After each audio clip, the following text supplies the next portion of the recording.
Hola, mi familia creativa, ¿cómo están? Yo espero que se encuentren muy bien. El día de hoy vamos a hacer una muñequita y vamos a tratar de hacerla en 5 minutos. Así es que comencemos.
Aquí ya tengo listo este par de pompones para las manitas y también realicé el pompón que es para la cabeza. Este mide 18 centímetros de diámetro para que hagan su cabecita.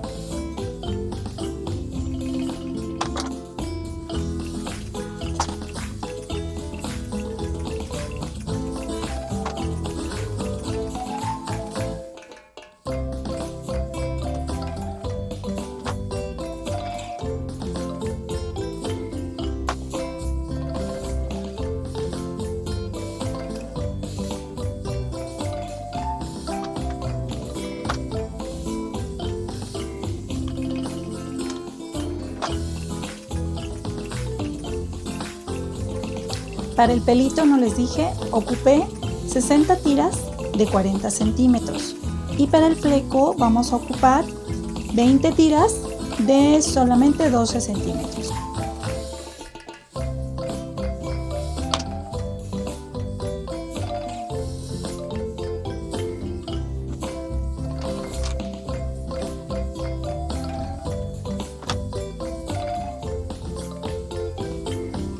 Y así es como quedó nuestra muñequita. Espero que les haya gustado mucho el video. Espero que también me regalen su hermoso like. Y no dejen de suscribirse, por favor, y tocar la campanita para que cada que yo suba un video nuevo les llegue la notificación. Nos vemos muy pronto. Gracias por ver.